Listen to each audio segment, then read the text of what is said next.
Tapi kalau kita tetap bersemangat pagi, harusnya tetap segar. Nah, hari ini kita akan mulai ya melanjutkan pembelajaran kita ya. Pembelajaran kita yang ketiga, yakni tentang perumpamaan anak yang hilang ya. Ini adalah pertemuan terakhir dari materi kita mengenal Yesus dan karya-karyanya. Nah, sebelum kita masuk ke materi ini, kita mau ingatkan ada beberapa hal yang harus kita temukan ya. Ini dalam pembelajaran kita hari ini. Apa saja? Ya. Yang pertama, ya, diharapkan nanti kalian setelah pembelajaran ini kalian bisa mengungkapkan syukur ya melalui doa atas kasih Allah dalam sikap pertobatan. Lalu yang kedua, kalian nanti selama pembelajaran ini melalui bantuan video film kitab suci, kalian dapat menemukan langkah-langkah pertobatan melalui kisah perumpamaan anak yang hilang. Ya. Kemudian kalian juga nanti dapat menjelaskan pentingnya sikap pertobatan dalam hidup kita sebagai orang beriman. Dan terakhir nanti tugasnya adalah menyusun puisi tentang pertobatan. Ya. Nah, bicarakan saya dulu, semua sudah masuk ini ya. Dio lanjutkan ya, Dio ya. Semoga Dio selalu sehat. Kita melanjutkan pembelajaran kita. Ya. Nah, kita akan awali pertemuan kita seperti biasa dengan doa pembukaan. Siapa yang mau pimpin? Oke. Kalau ini berdiri, gitu. Boleh.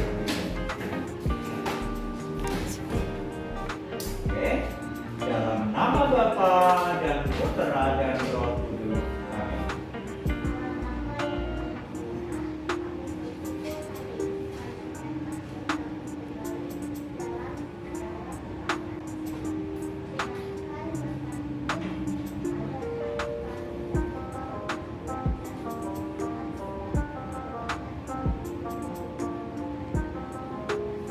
Dalam nama Bapa dan Putra dan Roh Kudus.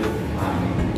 Oke, siapa yang masih ingat akan kisah anak yang hilang ini?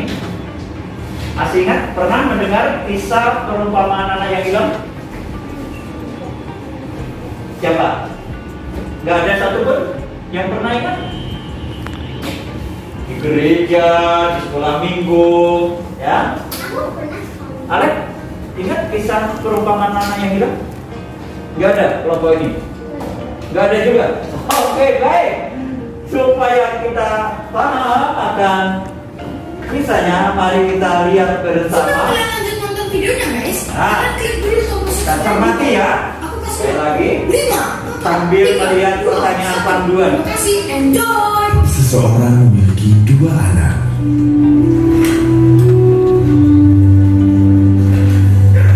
Yang lebih muda memberitahu ayahnya, Bapak, aku minta warisanku sekarang sebelum Bapak meninggal.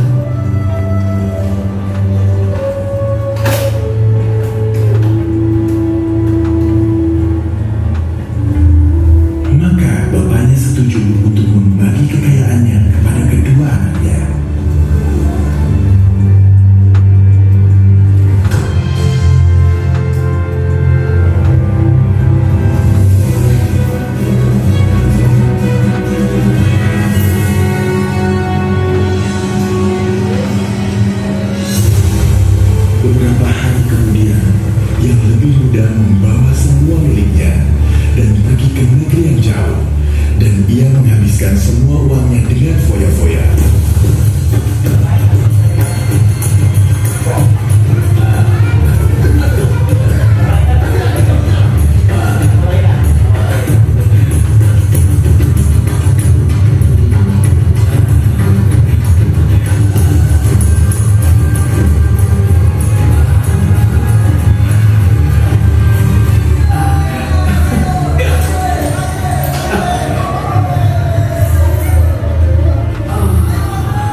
pulang pada bapakku dan berkata kepadanya, Bapa, aku tak berdosa pada Tuhan dan engkau.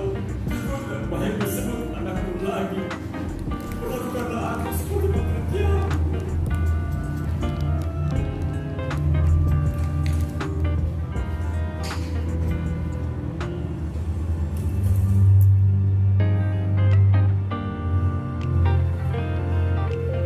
Tetapi saat ia masih di kejauhan, bapaknya melihat dia dan berbelas kasihan padanya. Ia berlari kepada anaknya.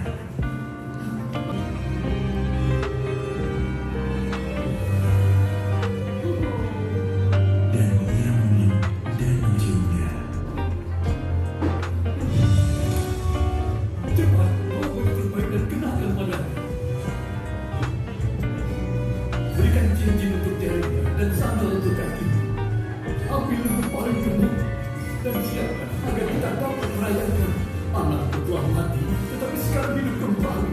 Ia hilang dan sekarang ditemukan. Dan mereka mulai merayakannya. Anak yang sulung ada di ladang, tapi ketika ia dekat rumah, ia mendengar musik dan tarian.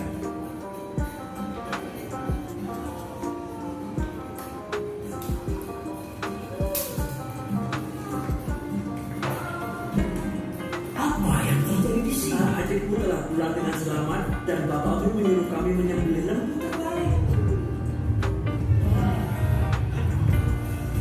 Anak yang sulung begitu marah sehingga tidak ingin masuk ke rumah.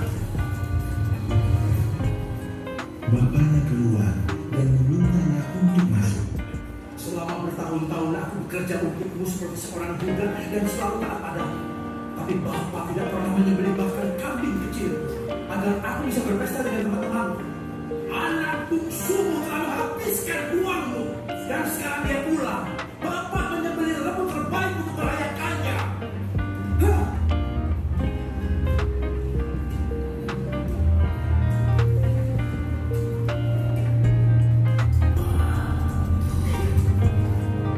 Ya guys, yang menemukan dari pertanyaan. Anakku, selalu bersama dan semua yang kumiliki adalah milik. Di meja kalian sudah ada lembar panduan pertanyaan untuk pendalaman materi kita yang bisa menjadi bahan diskusi. Silakan di dalam kelompok kalian coba temukan. Ya, sikap dari tokoh-tokoh itu, ya, sikapnya bagaimana? Ya, tadi sikapnya bagaimana? Silakan kalian temukan dari video tadi, kalian temukan. Ada siapa saja tadi? Siapa? Andra? Bapak dan anaknya. Anaknya ada berapa? Iya, ya tadi disebut siapa? Si bapak, si sulung, dan si bungsu. Ya, ada bapak, si sulung, dan si bungsu. Ya. Nah sekarang kalian lebih lanjut lagi coba, ya, sikap mereka. Ayo coba lihat, ingat kembali dari video tadi, sikap sang ayah itu tadi seperti apa? Membuat dia pulang apa? Apakah hanya karena rasa capeknya? Apa ya? Lapar dan hausnya hanya karena itu? Tapi apa yang membuat dia berani pulang? Tadi dia ingat karena bapaknya. Kemudian yang kedua mengakui bahwa aku sudah berdosa, ya, karena sudah minta harta pada bapaknya. Dia buat bersenang-senang, sekarang hartanya habis, yang nggak bisa Pak, ya. Jadi yang pertama itu menyesali, kemudian mengakui kedosaannya. Yang ketiga, membangun apa? Membangun niat, ya. Jadi aku harus kembali ke rumah bapak, meskipun nanti aku hanya dijadikan pekerja nggak apa-apa. Yang penting aku kembali ke rumah Bapa. Ya, itu. Jadi membangun niat. Dan yang terakhir, apa yang tepat? Ya, melaksanakan. Kalau kita akan tutup dengan melihat film ini, nanti kalian bisa menghubungkan. Pernah lihat film ini? Nah, ini yang menjadi kesimpulan kita.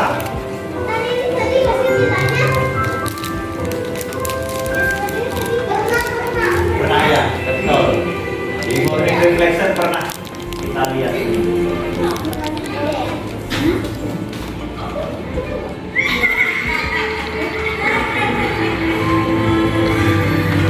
Lihat, dia mulai retak ketika melihat orang-orang mentertawakan dia retak. Lihat lagi gambarannya, gambaran di film ini. Nanti ini sampai di mana ini?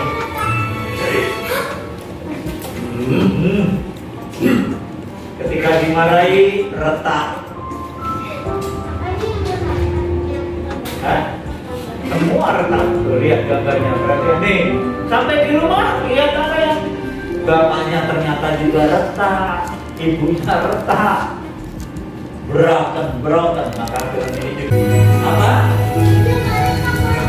Iya, yang gak retak lagi. Dan perhatikan ini, setelah dia gak retak, apa yang dia lakukan? Ya.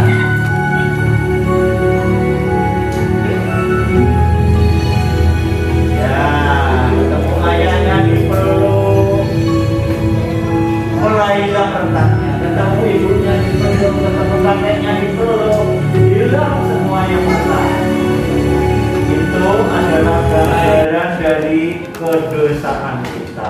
Dosa membuat retak, tapi pertobatan membuat pulih kembali. Begitu ya.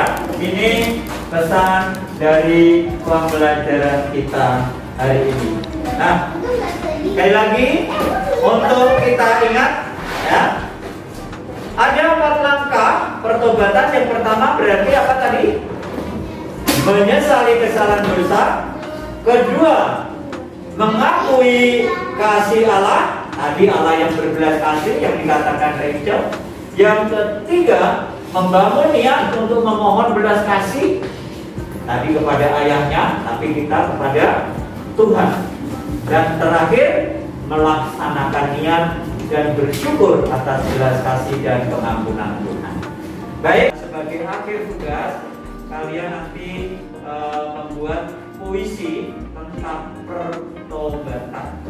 Ya, kalian kerjakan di rumah. Nanti bisa dikirim di Google Classroom. Jadi terima kasih kalian yang sudah berusaha baik secara pribadi maupun dalam kelompok sudah mengerjakan ya, tugas-tugas hari ini dengan baik. Nanti pertanyaan panduan dikembalikan dalam nama Bapa dan Putra dan Roh Kudus. Amin.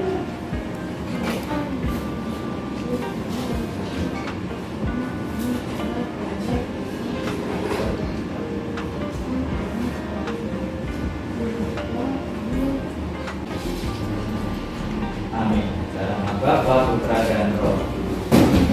Oke. Thank you. See you next time. God bless you.